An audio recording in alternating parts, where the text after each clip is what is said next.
Skupnost. Stojan je raziskovalec v znanstvenem laboratoriju, v katerem si prizadevajo za vrnitev k prvinskim načinom življenja.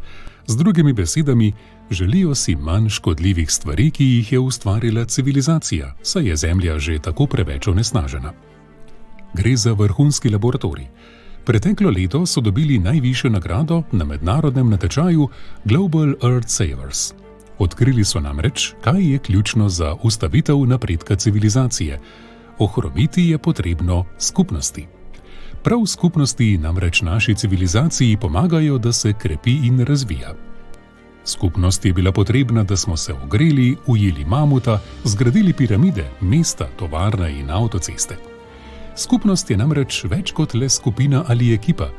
V skupnosti se ustvarja občutek pripadnosti, sodelovanje, ustvarjalnost in solidarnost. Skupnost je ključ do napredka.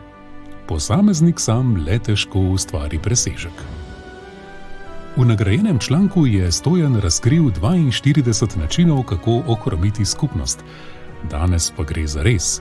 Na sestanku se je srečal s čezoceanskim kolegom Duncanom in skupaj določata 9 najučinkovitejših.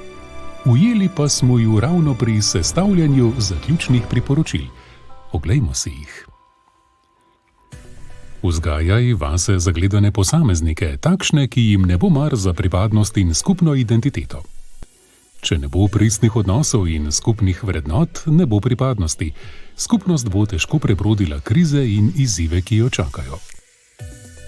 V skupnosti vnesi nezaupanje in strah, zmanjšaj občutek varnosti. Zaupanje med člani je nujen predpogoj za odprto sodelovanje. Gradimo pa ga z ustvarjanjem varnega prostora in z opuščanjem vsega, kar nas ločuje. Brigaj se le zase, potrebe drugih so nepomembne. Skupnost bo dobro delovala takrat, ko bo prisluhnila potrebam posameznikov v njej. Če jo želiš ohromiti, ne poslušaj tistih, ki jih izražajo.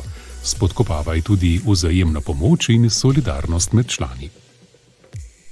Ljudi spravi za ekrane, naj se čim manj pogovarjajo med sabo. Učinkovita komunikacija v skupnosti namreč zahteva poslušanje in bližino. Ko pride do nesporazumov in konfliktov, poskrbi, da jih člani ne bodo reševali sproti in hitreje se bodo razšli. Prizadevaj si za anarhijo in nered. Struktura, medsebojne relacije in pravila igre niso pomembni. Če že morajo biti, naj bodo togi in avtoritarni. Skupnost namreč živi le, če ima vzpostavljene strukture, zdrav red ter delitev del, odgovornosti in nalog. Odstrani voditelja. Skušaj doseči, da bo skupnost brez jasne smeri in cilja. Voditelj s posluhom in vrednotami namreč članom pomaga razvijati njihove talente, izbirati poti in dosegati cilje. Naj se potenciali ne razvijajo in naj skupnosti delujejo brez enotne smeri. V skupnosti okrepi ljudi, ki razdvajajo in poudarjajo medsebojne razlike. Vključevanje različnih perspektiv, izkušenj in veščin je za skupnost sicer dobrodošlo, saj jo ohranja budno in spodbuja njeno odpornost. Toda če je raznolikosti preveč, bo razpadla, zato čim več razdvajalcev. Stran z ustvarjalnostjo in novostmi. Brez prilagodljivosti in ustvarjalnosti skupnost gotovo ne bo preživela. Poskrbi, da v dobi hitrih sprememb ne bo preveč čuječa in inovativna, tako bo najhitreje nazadovala. Poskrbi, da se ne bo vedelo, kdo pije in kdo plača. Transparentnost pri upravljanju z denarjem, opremo ali s prostori je ključnega pomena za rast skupnosti. Poskrbi, da bo čim več odločitev prikritih. Ljudje se namreč zelo radi skregamo prav zaradi denarja. Zanimiva priporočila. Bo Stojanu in Duncanu uspelo? Verjetno ne. Skupnosti se ne da kar tako uničiti. Potreba po skupnosti je močno zakoreninjena v vsakem od nas, pa čeprav se v tem obdobju morda utapljamo v individualističnem razmišljanju. Poglejmo nekoliko v zgodovino. Doslej se je v vsaki veliki krizi, vojni, naravni ali drugi katastrofi izkazalo, da so se bile skupnosti sposobne ponovno postaviti na noge in ustvariti nekaj novega. Tako sta, na primer, po drugi svetovni vojni nastali tudi Evropska unija in Organizacija združenih narodov.